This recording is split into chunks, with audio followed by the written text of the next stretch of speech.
my name is Samantha, and I had Hodgkin's lymphoma when I was 14. So it was stage 2, and I had a big mass in my chest, pressing on my heart and my lungs. And then I also had 2 or 3 infected lymph nodes in my neck. And now I'm 17 and doing well. I'm out of treatment. And this video is to talk about the questions you get asked. So I know a lot of people, they get the questions all the time. So I had questions, so many questions. So in my school, I was the first kid ever to have cancer in that school. And it was really hard because the school didn't know, the kids didn't know, and just like my area of people didn't know like what it was like for a kid to have cancer, because I was the first kid pretty much. Besides like in the past, but like the new generation of kids in the school, if you will, like my grade or my high school group of kids. So if that makes sense. I hope so. But so I had so many questions. So people didn't know, and how I dealt with those questions. Well, some people asked me questions like, does chemo taste bad? Because they assumed I ate it. Like, I swallowed a pill or I drank this juice and went into my body, and I said, well, no, chemo goes in your port right here. That's in your chest. And you don't really taste it. I mean, you get bad breath from it, but you don't taste it. I would just, like, answer their questions like that, even though to me, it's like, you don't eat chemo. Like, I know you have oral chemo, which you swallow like tablets or pills, but they thought I was drinking it like a juice, but I wasn't. Like, to me, that was just like, didn't make sense, and it was ignorant, and it was a terrible question, and like, why would anybody ask me? But afterwards, when I sat down and thought about it, like, these people just don't know, and they're just asking because they're curious. Or I had a question, why does your hair fall out? Well, I didn't know why your hair fell out when you had chemo until I actually got chemo. Like, I had questions like, what's the hospital room like? What's the infusion room like? What's it like to get blood? Does getting a blood infusion hurt? Like, just questions and questions and questions. Coming back to school, like, did it hurt when your hair fell out? Did it hurt? Does getting your port access hurt? And mine always did. No matter how much numbing cream they put on there, my port hurt.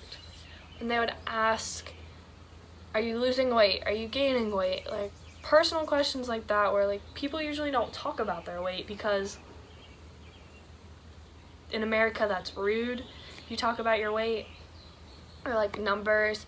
Or people would ask why I wasn't in a wheelchair, or why I was in a wheelchair, or what medicines are you taking? Do you have any good medicines like that, like you would buy for drugs in America, like illegally?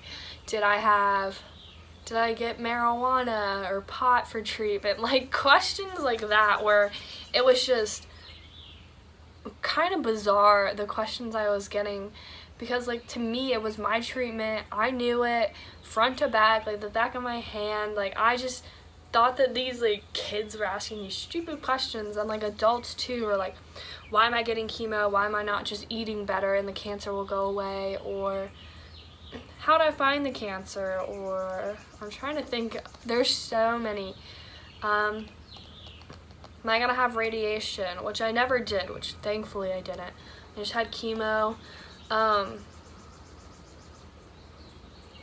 Am I going to recover? Is my hair gonna grow back? Am I going, just like, how does chemo affect the brain? How does chemo affect having kids? How does, like, all these kinds of questions, and I dealt with them all the same way. I stopped. I realized they just didn't know, they didn't understand, it was just, I straight up didn't know. And they were asking, which is better than them assuming. That's the way I took it. So I just always said, I stopped, I took a deep breath, Because sometimes these questions just get at me, and I'm just tired of answering them. Like, I just want peace. But I stopped, I took a deep breath, and I smiled, and I answered them.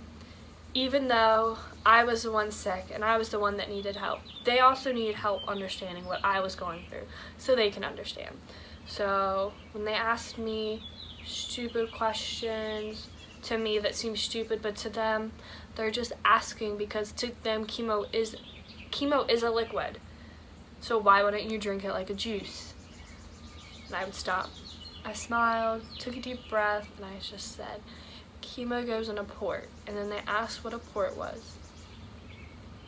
Chemo goes in a port, in a little plastic disc in your chest, and that is just, you have to answer their questions because it makes them feel better about what you're going through. Even though you're the one going through it, they still are affected by it.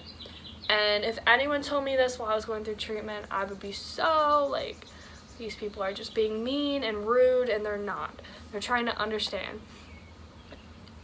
And to be polite to them, I would stop, take a deep breath, smile, and then answer the question. And that's very important because you don't want to upset someone, especially if they're visiting you in the hospital and they ask you a question. You really do not want to upset them, because then it upsets you, even though and it just makes it really awkward in the hospital room, because I've done that. Someone came to visit, they asked me a stupid question, I got mad at them, but their parents dropped them off, so they had to stay in the room with me while we were upset with each other, and they got upset, so I got upset, and it's just good to just be polite as you can and answer their questions, because that's the best thing you can do for them, even though they are struggling as much as they are. So I hope this helped. Probably just the smiling and deep breaths, and that people need their questions answered, even though it might seem stupid to you.